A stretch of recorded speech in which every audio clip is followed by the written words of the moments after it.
All right, I'd like to welcome you all to today's WestGrid seminar series. Today's talk is going to be presented by Jonatan Aronsson from the University of Manitoba. He is an HPC analyst, applications analyst and site lead for University of Manitoba. And his talk is going to be on using WestGrid as step-by-step tutorial. Jonatan, take it away. Okay, so you should see my presentation now. And so this is the second seminar in this year's series. The first seminar was given by Patrick O'Leary, and he gave us an overview of WestGrid and Compute Canada. He also talked about what resources are available within Compute Canada and WestGrid, and how you get an account and how you get help. And if you missed this seminar, it's actually available online at westgrid.ca/support/training. And that's where you will also find this seminar, probably in a week or two. And you can also find seminars from previous years on this page. And so today, I'm going to continue Patrick's talk and talk about what you need to know to start using WestGrid. And this includes where to go to find help and more information, and a little bit about how to select a WestGrid system for your project, and how to connect to the WestGrid system that you would like to use. And I'm going to talk a little bit about basic Linux commands, which you may need to know, and how to run your software in the WestGrid environment. So first, and this is perhaps the most important a piece of information to know, and that's where to get help. And there's a single email address that you can use to contact the WestGrid support team, and that's support@westgrid.ca. And it may also be helpful to know your local support staff. And actually, after I'm finished this talk, there will be an opportunity for you to ask questions and have discussions with your local support staff, which should be in your room. And we also have extensive online documentation that you can find on the westgrid.ca/support. And I'm going to talk a little bit more about the documentation that we have in a bit. So WestGrid is a partnership of multiple institutions across Western Canada, and many of these institutions have resources located at the institution that you can access through WestGrid. And for example, here at the University of Manitoba, we have the GREX cluster, which is a cluster with 316 compute nodes and about 120 terabytes of storage. And there are similar systems like this at, as I believe, 6 other WestGrid institutions. And to find information about these different systems, the best place to go is to go to the WestGrid Quick Start guides that are located at westgrid.ca/support/quickstart. I'm going to switch to my web browser here, and if you go to the WestGrid homepage and then you click on support, and then you'll have a navigation area on your left-hand side, and if you click on the Quick Start guides, you'll see here links to all of the major WestGrid systems. So for example, click on GREX, and you'll get to the GREX Quick Start guide, which will give you a little bit of an overview and background about GREX, and it will list the hardware that's available on GREX, including what kind of processors we have, what kind of interconnect we have between the compute nodes, and the storage that we have on GREX. For example, on GREX, there's 3 different file systems. We have the /home, which you have a 10 gigabyte quota and weekly backups, and then you have the global scratch with a 1 terabyte quota, but no backups. And we also have a third file system that's only available on the compute nodes. And there'll be similar tables on the Quick Start guides for the other WestGrid systems. And we also talk a little bit about what kind of software we have on Grex, and maybe what might be different from other WestGrid systems. And we'll also talk about some specific details about how to use Grex, including specific policies that we implement on Grex. And often these policies will be slightly different depending on which system you use. So for example, on Grex, we enforce a maximum wall time limit of 21 days for Gaussian jobs and 7 days for all other types of jobs. And these limits will be different depending on which system you use. Okay, let me switch back to the slides. And also in this quick start section on the website, you'll find a quick start guide for new users, which will summarize everything I'm going to talk about today and beyond, and also give you more details about how to set up your computer, how to run jobs, and anything else you may want to know, and links to where you can find more information. So if you're a new user to WestGrid, I would recommend that you go and check out this quick start guide. So how do you choose a system? So some questions you may want to ask to determine which system to use is whether you need specific hardware resources. Like for example, if you need large amounts of memory for your jobs, then there may only be 1 or 2 systems that can provide that. Or if your application is parallel, there are specific systems that are tuned towards large-scale parallel jobs. Or if, depending on your type of parallelism, for example, if you have an application that can only run in a shared memory environment, then there may also only be 1 or 2 systems that you can use for your application. Or if you require a specific software package, for example, at Grex, we have a license for Gaussian. So if you want to use the Gaussian package, then Grex would likely be the only system you could use. And if you're unsure about which system to use, then please contact the WestGrid support staff, and we've been more than happy to help you and to discuss your research project with you and help you to select a system. And in many cases, there are multiple systems that might be suitable for your application. So how do you connect to WestGrid? So all of the WestGrid systems are accessible from your workstation or laptop. And in fact, you can access the WestGrid resources from anywhere in the world. It doesn't matter if you're on campus, at home, or on vacation in Europe. You'll be able to log into the WestGrid resources. And to do that, you need a piece of software that supports the SSH protocol. And if you're using a Mac or a Windows computer, it's built in. However, if you're a Windows user, which I'm guessing that most of you are, you will then have to install an additional piece of software. And if you don't have this software, we usually recommend users to use the WinSCP software and PuTTY. So WinSCP is for transferring file, and PuTTY will provide you with a terminal window.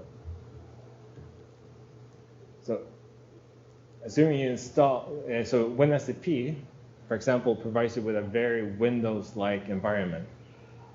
You can, for example, connect to your system and then just drag and drop files in the same way you would in a Windows environment.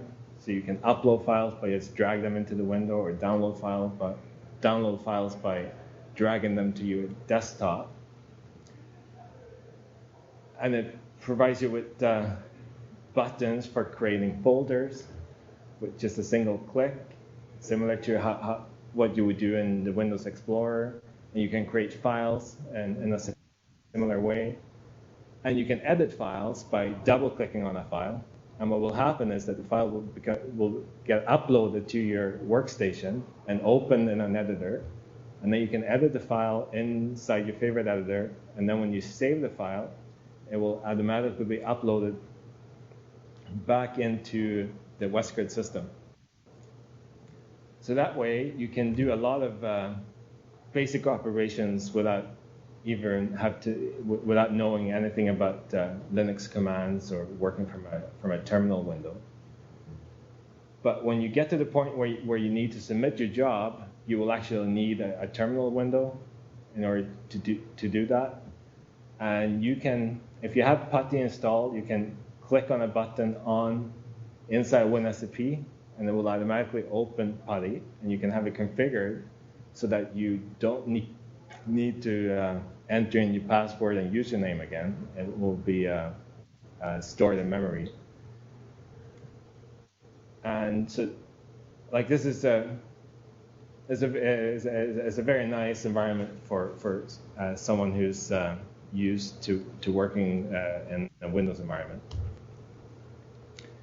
So you can find more information about this by going to the WestGrid Quick Start Guide. And if you're a Windows user, then I would highly recommend that you go to Edmund Sambar's YouTube channel. Edmund is WestGrid support staff at the University of Alberta, and he created some screencasts and put them on YouTube, which will show you step by step of how to installing WinSCP and how to configure it in the best way, and how to transfer files, editing files. So I would recommend that you spend maybe 15 to 20 minutes to go through those screencasts and get your Windows environment set up in a nice way. And finally, if you have any other questions, just contact support@westgrid.ca and we will help you. So Linux commands, I mentioned that you may need to know some basic Linux commands, and how much you need to know will depend on depending on what you're going to do. If you're a WinSCP user, you may not need to know very much. Whereas if you want to do everything through a terminal window, you'll need to know more. So here, I'm just listing some basic commands here on the slide for listing files, changing directories, creating directories, and copying and moving files. And you can find more information about this again in the WestGrid Quick Start Guide for new users, and we include some discussion about what you might need to know, and we provide some links to tutorials that will allow you to get a more in-depth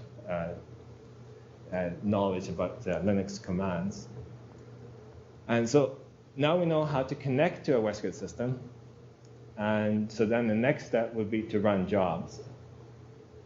And it's important to know that in the WestGrid environments, we have some restrictions in order to make efficient use of the resources, because they're shared resources, and in some cases there might be up to 100 users that would use the system at the same time. And these restrictions include non-interactive use, and which means that you need to, in most cases, you need to be able to run your job in a non-interactive way. And I'm going to talk more about that in a minute. And then we also have other constraints, such as runtime limits and memory limits, and you can find more information about that in the Quick Start guides for the different systems. So the reason what we want you to use to run your job in a non-interactive way is because we use schedulers to ensure that the resources are allocated in a fair way and also utilized efficiently. So to do this, you're required to write a script that will describe your job and then submit this job to the scheduling system.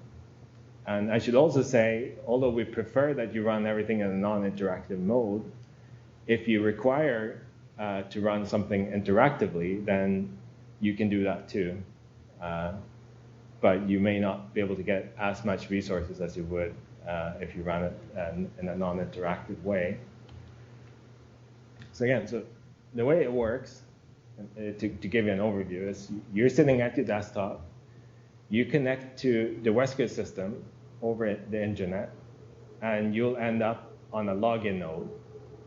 And on this login node, you can edit files. You can, compile your program. You can write your script. You can do like short interactive test runs to make sure that your application works properly. You can debug your code. But when you need to run computationally intensive jobs, you have to submit those to the scheduler.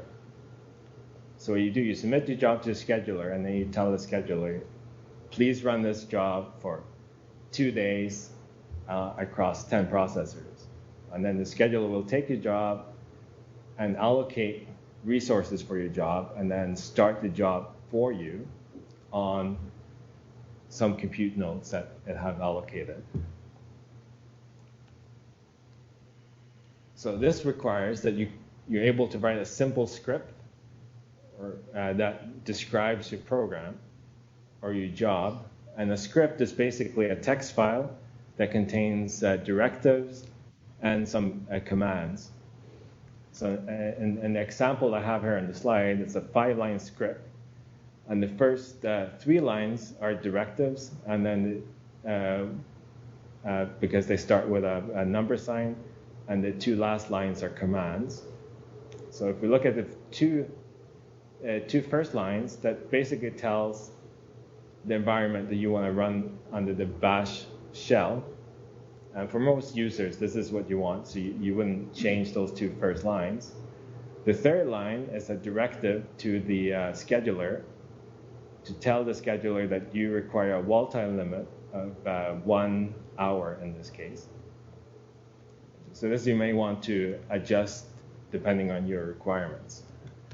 The fourth line, which is CD $PBSO work dir, it tells the scheduler basically to change directory to the same directory from where you submitted the job. So this is also a standard line that you will always include in your script. And then on the last line, this is where you would invoke your program.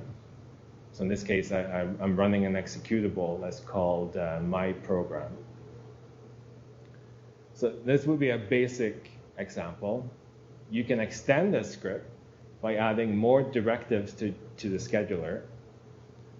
And I should say that all the lines that start with number sign PBS, they are directives that go directly to the scheduler.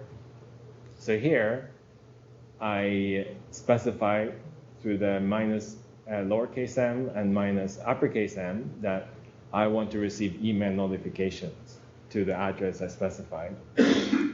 And that means that when my job starts, or when my job finishes, or if there's some error along the way, I will receive an email notification. And then again, I specify the wall time limit. And then here I'm also specifying a memory limit of 10 gigabytes. And it's usually important that you specify how much memory you require. And because often the default memory setting can be quite low. And if you exceed the allocated memory, your job will get terminated. At least depending on the system, but for many systems, your job will be terminated if you exceed the available memory. And here I'm also, finally I'm specifying how many processes I require. So in this case, I'm telling the scheduler that I need 1 processor. And if you go to the WestGrid support pages, actually I'm going to switch to the web browser and show you. You go to the support pages, and then you go to software. Now first, you will end up on a page with a big table that lists all the software, not all, but many of the software that we have installed on WestGrid by rows, and then in each column there'll be 1 column for each WestGrid system. So you can scroll down and find the software that you may want to use. And say if I want to use a chemistry software, say I want to use Abinit, then I can see which systems Abinit is installed on, and I can also find some additional instructions on how to run Abinit on WestGrid systems. So here there would be one section on how to run Abinit on Bugaboo, and another section on how to run it on Lattice, which are two different WestGrid systems. And often there will also be an example script that you can just copy and paste and reuse that will run Abinit. So in this case, you could just copy and paste this, and the only things you would need to modify would be in order to specify how much runtime you require, and maybe how many processes you want to run on, and also the names of your input files, for example. And in those cases, it might not be that. It might be very straightforward to write this job script. And I should also say there are many more examples on the WestGrid support pages. And also, if you can't find a job script for your particular application, then please send an email to support@westgrid.ca, and we can help you write one for you, or help you write one. So now we have connected to the WestGrid system, and we have written a job script, and now we want to submit it to the scheduler. And the way you do that is by using the qsub command. So you write qsub followed by the name of your script file. So in this case, I have a script called myscript. So I do that from a terminal window, and that will submit the job to the scheduler and give me a job ID, which is an integer number, which is unique for your job. So usually you would write this number down, as it will allow you to monitor the job. And for example, on the next line here, you can, for example, write qstat followed by your job ID, and that will print the status of your job. So in this case, it will show the job ID. In the next column, it will show the name of your job, your user ID, and how much time you've used so far, and then the state of the job. So in this case, the state is queue, which stands for queued, which means that it's waiting to be run. And then you can terminate your job before it finishes by using the qdel command, followed by the job ID. And these three commands would be the basic commands that you need to know in order to run jobs. And there's also additional commands that will allow you to do maybe more advanced things, such as get an estimate of how much longer it will be until your job starts running, and you can maybe modify the amount of resources you need for a particular job. And all that is described in detail on the WestGrid support pages. Under the quick start guides, you'll find links to where to find that information. So in summary, in order for you to use WestGrid resources, you need to know, most importantly, where to go to find help and information. And you need to select a system for your project, or multiple systems that you want to use. And then you need to be able to connect to that system. And you may need to know some basic Linux commands. And finally, you need to know how to run your software in the WestGrid environment. So before I open up for questions, I would like to say that ask for your help. We have a survey on westgrid.ca. Well, if you go to westgrid.ca/support/training and then click on the Fall 2012 Seminar Series, there will be a survey that you can fill out, and that will help us improve future seminars. And you will have a chance to tell us what you thought about this seminar and this format of a seminar. And if you complete this survey before October 24th, you'll be entered into a draw for 1 month of priority access on the WestGrid systems. And if you don't have a WestGrid account, you'll instead be entered into a draw for an iTunes gift certificate. And here I have the most important takeaways again. To know the support westgrid.ca email address, and to know your local support staff, and to know where to find some online documentation, in particular on the westgrid.ca/support. And if you're a Windows user and you want to set up your environment, I would recommend that you go on to this YouTube channel by Edmund Sambar.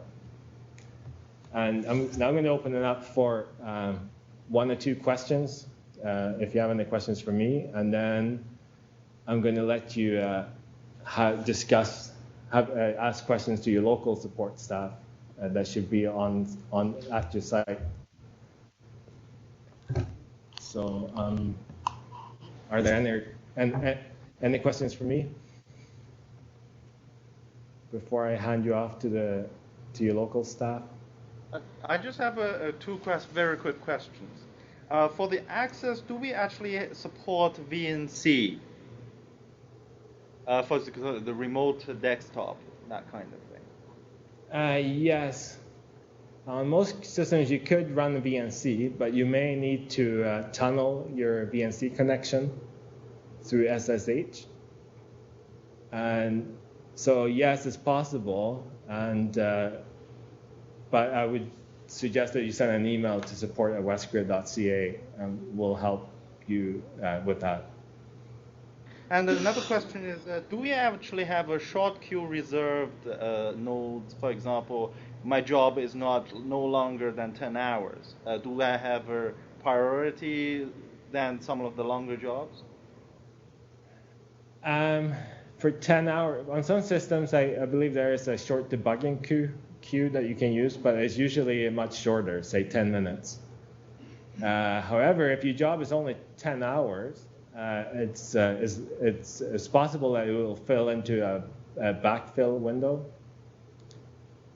Like often jobs are longer, so in order for the scheduler to make room for longer jobs, it will often create sort of backfill, which is idle resources as it waits to fill them with bigger jobs. So in many cases, for a 10-hour job, you may be able to fit into that window, and often it will start running faster that way. And there's also a command you can use, which is called showbf, and that will show you the backfill window at any given time, and it will tell you, for example, that there's 100 processors that you can use right now for up to 5 hours. So then if you submit a 100 processor job that's 5 hours in length, then it will start to run immediately. Okay.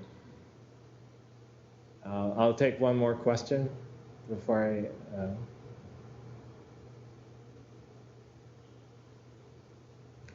Okay, well, I'm going to hand you off to your local support staff. I'm just wondering, if there's nobody asks question, I would just have another question. Are there any upgrade plan for Glacier at UBC, or is there any new system newer than Glacier, or upgrade plan for Glacier? Just not like not any details. Glacier is in fact probably the oldest system that we have right now. So any other systems that you'll find on the WestGrid website will be newer. And for example, at UBC, they have the Aronsson cluster, which I believe is only about a year old, and it will basically replace Glacier. Once still Glacier's Linux and PBS, right? Yeah. Still Linux system than PBS. Yeah. Okay. Yeah. Thank you. Okay. Is this a question for Saskatchewan? Okay, I I have a related question on wall time again. So like before, I mean, for example, I might not have any idea how long my job will take, or how long, like, or how many processors I might need, or whatever, right? You know, so for my process, maybe I don't know that for this particular job, for this particular tool, which I am not the author of, and I am running that tool for hundreds of systems, like, you know, with some other things. I'm running on it, extracting some data from open source systems, for example. And if I don't know the time, how do I set like the wall time? I mean, what are the like the tips or hints that I should use? Like, if I use like maximum time 100 hours, then what is the benefit or what is the problems with it? Or if I set 10 hours, I mean, because I don't know, it might take more than 10 hours. I mean, how do I mean, what are the issues or what are the hints of dealing with this wall time or maximum memory or all those things? Okay, so if you don't know how long your job will run, I would suggest that you maybe just ask for the maximum limit and to see how long it will run for. And the drawback, one potential drawback with asking for a longer wall time limit is that it might take longer for your job to start running, usually.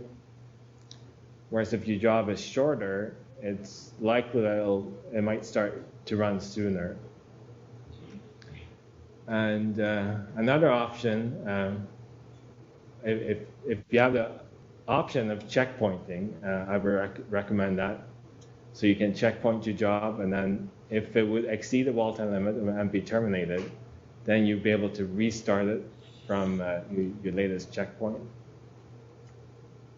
But other than that, I would suggest that just ask for more wall time that you'll need, and okay, run your job, and then adjust it for your following jobs.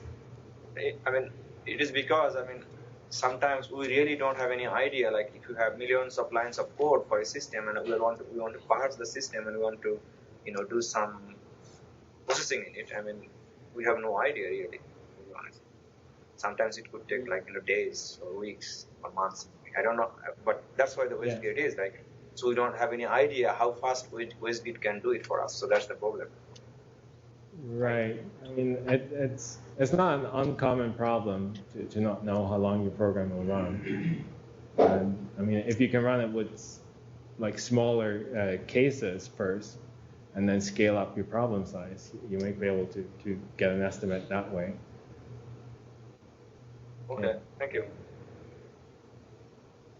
Okay, I'm going to let your local WestGrid staff take over.